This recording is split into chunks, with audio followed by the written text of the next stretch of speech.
Jagan rickshaw चलाया करता था। सभी उसे जगन रिक्शा वाला कहकर बुलाते थे।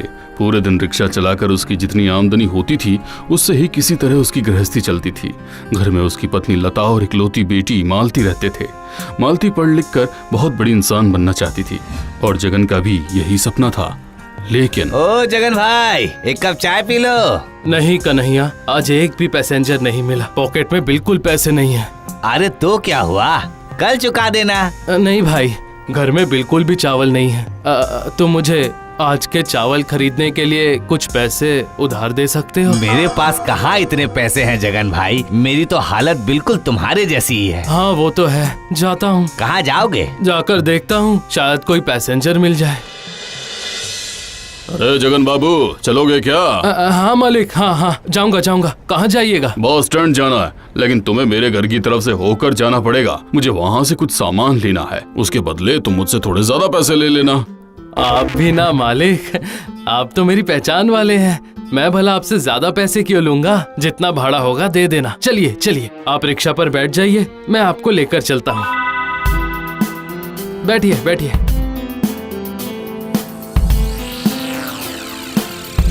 जितने पैसे मिले थे उतने में सिर्फ एक वक्त के चावल खरीद पाया हूँ। हाय रे, कल क्या होगा क्या पता। ओ बेटा मालती। बाबा, आप यहाँ हैं? देखिए ना, माँ बोल रही है कि कल से मुझे स्कूल नहीं जाने देगी वो। क्या कहा? स्कूल नहीं जाने देगी? लेकिन क्यों? स्कूल में तो 6 महीने की फीस अभी भी बाकी है, इसीलिए टीचर ने माँ से फीस चुकाने के लिए कहा। समझ गया, मैं कुछ करता हूँ। हाँ, ये क्या, मेरी प्रैक्टिकल कॉपी? नहीं, वो मैं। आप सिर्फ चावल लेकर आए हैं, लेकिन मुझे तो विज्ञान का चित्र बनाना है। मैं वो कल ले आऊंगा। पक्का ना? पक्का।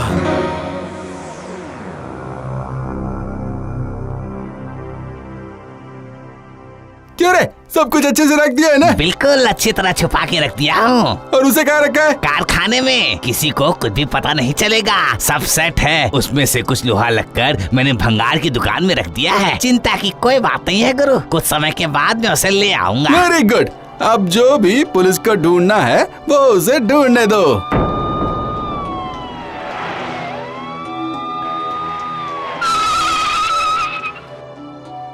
वो लोग आ गए, सावधान हो जाओ, कोई अपना मुंह मत खोलना। अगर किसी को न खोला ना तो। अरे गुरु, आप चिंता मत करो, आने दो पुलिस को। यहाँ का कोना कोना सर्च करना, कुछ भी छूटा नहीं चाहिए। Yes sir. Go and search, move.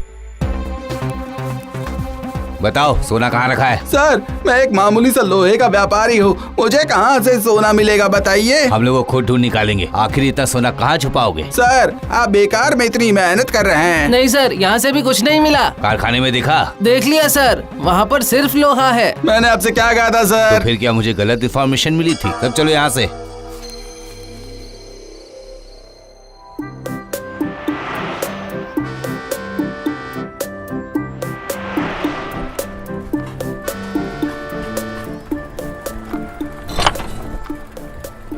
अरे ये क्या? अरे क्या हुआ जगन? मालिक, वो सामने की रॉड टूट गई है, आपको यहीं पर उतरना पड़ेगा, रिक्शा आगे नहीं जा पाएगा।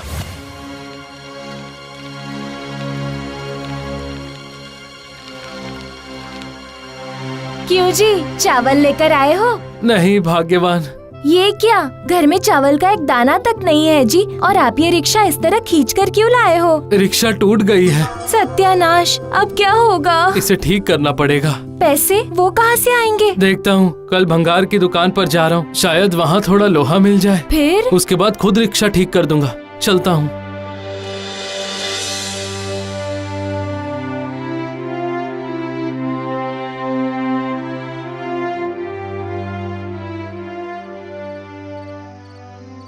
भाई मोहन, मुझे एक रॉड देना। मेरे रिक्शे की रॉड बीच से टूट गई है, उसे ठीक करना है। लेकिन मेरे पास तो सिर्फ टूटे फूटे लोहे ही हैं और कुछ नहीं। रिक्शा नहीं बना तो रास्ते पर बैठना पड़ेगा भाई। मेरे पास इतने पैसे नहीं है कि रॉड खरीद सकूं।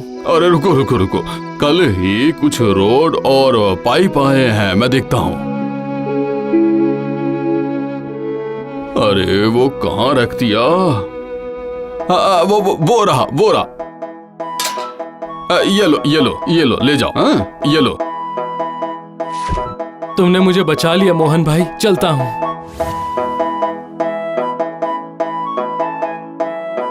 ये क्या, इस लोहे की पाइप के तो दोनों तरफ से मुंह बंद है। ये तो बड़ी मुसीबत है। अगर इसमें होल नहीं किया तो इससे रिक्शे में नहीं फंसा पाऊंगा। इसे गलाकर इसका मुंह खोलना पड़ेगा। नहीं, ये थोड़ा पतला है, इसका मुंह आसानी से खुल जाएगा। ये क्या, ये सुनहरे रंग का क्यों लग रहा है? सोना? ओ भाग्यवान, सुनती हो? क्या हुआ जी? ये देखो, ये सुनहरे रंग का क्या हो सकता है? अरे ये तो सोना है। ये कहाँ से मिला आपको? लोहे की रॉड को गलाते समय। क्या सच में? वाह वाह वाह वाह वाह वाह। इस सोने को बेचकर तो हम लोग बहुत ही बड़े आदमी बन जाएंगे जी। फिर किसी भी चीज की कोई कमी नहीं होगी। नहीं, ये सोना हमारा नहीं है, ये किसी और का है। आप चुप रहिए। ये हमारे पास है, मतलब ये हमारा है। नहीं भाग्यवान, किसी को पता चला तो इज्जत मिट्टी में मिल जाएगी। कुछ भी नहीं होगा, बड़े आए मान सम्मान वाले। नहीं, मैं ये नहीं करूँगा। इसके पीछे जरूर चोर कारोबारियों का हाथ है। मैं जैसे ही सोना बेचूंगा पकड़ा जाऊंगा। मैं पुलिस के पास जाता हूँ। मुझे एक बाल्टी पानी दो, इसे ठंडा करना पड़ेगा।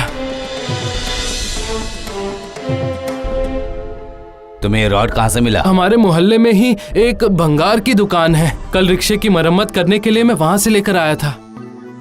सुनो, वह निकालो। तुम चलो मेरे साथ। सच बताओ, तुम्हें ये रॉड कहाँ से मिला? अरे साहब, मेरा विश्वास कीजिए, मैं कुछ भी नहीं जानता हूँ। कुछ दिनों पहले कुछ आदमी यहाँ इसे मेरे पास रखकर चला गया था। उन लोगों ने कहा था कि अभी इसे यहीं रहने दो, बाद में हम वापस आकर इसका हिसाब किताब करके पैसे ले जाएंगे। बस मुझे इतना ही पता है हुजूर। तुम्हारे पास और भी ऐसे रॉड हैं क्या? हाँ, ये देखिए, ये यहाँ पर ये सब पड़ा है। सर, ये रॉड तो उन स्मगलर्स की रॉड लग रही है। मैंने ऐसे रॉड्स उनके कारखाने में देखे थे। Are you sure? हाँ सर। Okay, move. सर, मैंने आपसे पहले ही कहा था ना कि आपको कुछ भी नहीं मिलेगा। आपको फिर गलत इन्फॉर्मेशन मिली है। हमारी आंखों में धूल झोंकने का कोई फायदा नहीं बच्चू, सब मिल चुका है। सारा सोना उन रॉड्स के अंदर डाला हुआ था, वो हमें भंगार की दुकान से मिल चुका है। तुम लोगों का ये कारखाना बंद किया जा रहा है। हवलदार, इन लोगों को गिरफ्तार कर लो। सर, हमसे गलती हो गई सर, माफ कर दीजिए सर, गलती हो गई। चलो, अब थाने में आराम से बैठकर अपनी गलती पर विचार करना।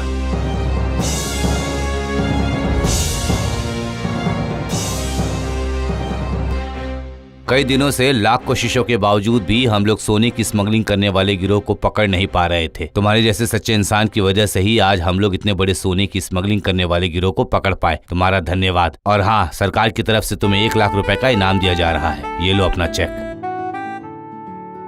धन्यवाद सर, बहुत बहुत और धन्यवाद। हमारी तरफ से भी तुम्हारे लिए एक पुरस्कार है। मैंने सुना है कि तुम्हारी बेटी पढ़ना चाहती है, इसलिए आज से तुम्हारी बेटी की पढ़ाई लिखाई की पूरी जिम्मेदारी हमारे इस थाने की। धन्यवाद सर, बहुत बहुत धन्यवाद।